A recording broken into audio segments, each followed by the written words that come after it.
tout le monde, c'est Elmer ici à Chine, j'espère que vous allez bien. Aujourd'hui on se retrouve sur l'épisode comme prévu et comme promis sur C'est comment le foot en Chine. Pour les dates, le championnat commence mars et finit en novembre. Pour les plus footeux d'entre vous qui regardent cette vidéo, vous avez certainement remarqué que c'est presque le contraire que les championnats qui sont en Europe. Exemple, la Ligue 1, elle commence en août et elle termine en juin. Bon, pour les vraiment pas footeux, je rappelle quand même que la Ligue 1, c'est le championnat français. Et ça, c'est lié à une raison en particulier, la météo. En Asie, la température moyenne en été est quand même de plus de 35 degrés. Vous imaginez un peu la chaleur pour des joueurs qui transpirent jouer sous la chaleur de 35 degrés, alors qu'en France, c'est différent. Enfin, même dans l'Europe, de manière générale, on a une moyenne quand même à l'été de à peu près 25 degrés. Donc vous comprenez pourquoi nous, on joue le championnat un peu plus dans l'hiver comparé aux Asiatiques. Donc voici le classement actuel de la Chinese Super League. Il est composé de 16 équipes et le premier, en référence en ce moment Shanghai Por FC, ils seront en Ligue des champions asiatiques. Et les deux dernières, Wuhan Tritons FC, mon club d'origine malheureusement, et Changchun Yatai seront relégués. Il n'y a pas de barrage. Voici le classement de la saison dernière de la deuxième division chinoise.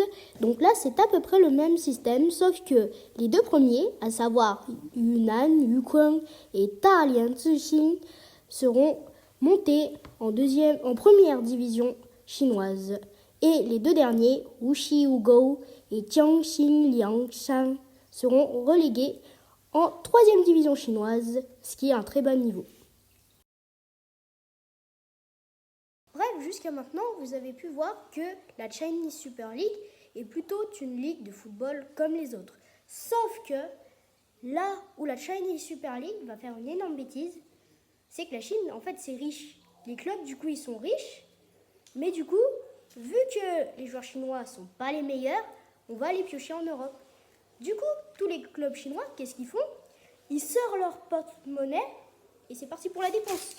En fait, ce qui va pousser les clubs à dépenser plus, c'est le fait que les entreprises qui les sponsorisent vont commencer à leur donner beaucoup plus d'argent, car Xi Jinping, le président de la Chine, veut absolument rendre le foot en Chine connu et les rendre forts et gagner la Coupe du Monde avant 2050.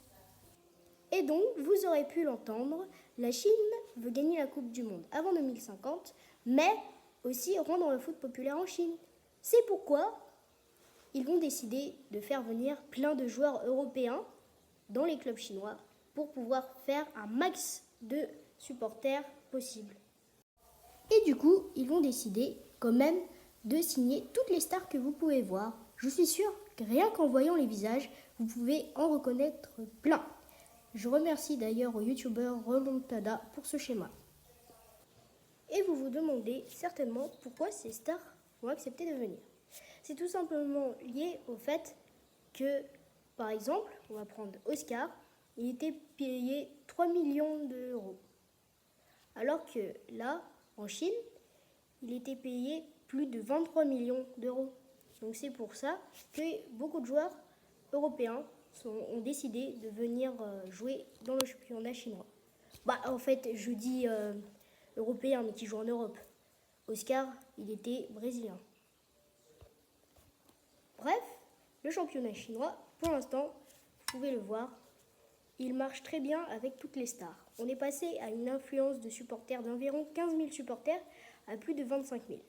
Sauf que le problème, c'est qu'en fait, ça ne fait pas du bien aux joueurs chinois. Vu qu'ils mettent plus de joueurs européens, ils ne peuvent pas s'entraîner. C'est pourquoi le gouvernement chinois a décidé de mettre une loi. C'est qu'il est interdit de mettre plus que 3 joueurs étrangers. Et rien que cette règle, ça va faire perdre beaucoup d'affluence dans les stades. Et en plus de ça, beaucoup d'entreprises vont faire faillite. Donc au lieu de recevoir ça, ils vont en recevoir beaucoup moins. Ce qui fait qu'ils ne peuvent plus payer leur salaire aux joueurs européens. Ce qui fait qu'on est passé de ça à ça. Et oui, malheureusement, il restait plus qu'Oscar. Sauf que notre ami Oscar, il est parti il n'y a pas très longtemps à Sao Paulo FC. Donc voilà où en est le championnat chinois pour le moment. Il n'a plus de stars et il va essayer de faire évoluer ses joueurs. Et peut-être qu'un jour, on verra une Chinese Super League aussi connue que la Ligue 1. Je suis sûr que si jamais on vous parle d'ultra en Chine, vous pensez surtout à une ambiance de national. Alors qu'en réalité, c'est totalement faux. C'est peut-être vrai un peu pour les clubs de deuxième division, mais par contre pour les clubs de première division, je peux vous dire que ça chauffe. Je vais vous montrer quelques exemples de mes équipes préférées ou même la meilleure ambiance de Chine.